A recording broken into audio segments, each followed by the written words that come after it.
ఇద్దరు ఎమ్మెల్యేల అనర్హత పిటిషన్లపై స్పీకర్ గడ్డం ప్రసాద్ కుమార్ విచారణ చేపట్టబోతున్నారు. మరి కాసేపట్లో దానం నాగేందర్ పిటిషన్ పై విచారణ చేయనున్నారు.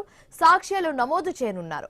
ఖైరతాబాద్ ఎమ్మెల్యే దానం నాగేందర్ పై అనర్హత వేటు వేయాలని బీఆర్ఎస్ పాడి కౌశిక్ రెడ్డి అలాగే బీజేఎల్పీ నేత మహేశ్వర్ రెడ్డి పిటిషన్లు దాఖలు చేశారు. రేపు స్టేషన్ ఘన్పూర్ ఎమ్మెల్యే కడియం శ్రీహరిపై దాఖలైన అనర్హత పిటిషన్ పై స్పీకర్ విచారణ చేపట్టనున్నారు.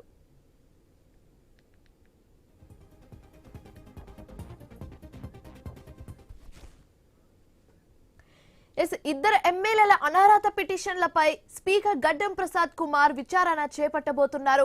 మరి కాసేపట్లో దానం నాగేందర్ పిటిషన్ పై విచారణ చేయనున్నారు. సాక్ష్యాలు నమోదు చేయనున్నారు. అలాగే ఖైరతాబాద్ ఎమ్మెల్యే దానం నాగేందర్ పై అనర్హత వేటు వేయాలని బీఆర్ఎస్ పాడి కౌశిక్ రెడ్డి, బీజేఎల్పీ నేత మహేశ్వర్ రెడ్డి పిటిషన్లు దాఖలు చేశారు. రేపు స్టేషన్ ఘన్పూర్ ఎమ్మెల్యే కడియం శ్రీహరిపై దాఖలైన అనర్హత పిటిషన్ పై స్పీకర్ విచారణ చేపట్టబోతున్నారు. ఇదే అంశానికి సంబంధించి మరింత తాజా సమాచారం మా కరెస్పాండెంట్ ఏవై స్వామి ఫోన్ ద్వారా అందిస్తారు. స్వామి, పార్టీ ఫిరాయించిన ఎమ్మెల్యేలు 8 మందికి సంబంధించిన విషయంలో ఇప్పటికే క్లారిటీ ఇచ్చినటువంటి స్పీకర్ గడ్డం ప్రసాద్ కుమార్ ఇటు ఖైరతాబాద్ ఎమ్మెల్యే దానం నాగేందర్, శేషన్పూర్ ఎమ్మెల్యే కడియం శ్రీహరిల అనర్హత పిటిషన్ల పైన విచారణ కొనసాగిస్తారు. ఇప్పటికే వారికి నోటీసులు అందజేసి వారికి సంబంధించినటువంటి వాదాలు నిర్వహించి వినబోతున్నారు.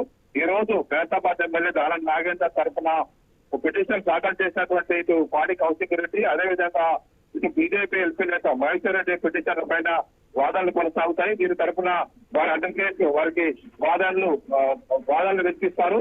దీంతో వారి విషయంలో ఎలాంటి నిర్ణయం తీసుకోవాలనేది కూడా ఒకవైపు స్పీకర్ డిసైడ్ చేస్తారు. ఇంకోవైపు మేము పార్టీ ఫిరాయించలేదని చెప్పేసి దానం నాగేందర్ కడియం శ్రీహరి అంటున్నారు. కడియం శ్రీహరి పిటిషన్ రేపు విచారిస్తారు. ఈ రోజు దానం నాగేందర్ పిటిషన్ విచారణ కొనసాగబోతుంది. ఆ తర్వాత దీనికి సంబంధించినటువంటి పిటిషన్ల పైన మళ్ళీ ఇది బీఆర్ఎస్ తరఫున మళ్ళీ వారిని కాన్సెప్ట్ చేస్తారు. తర్వాత కొనసాగనున్నది.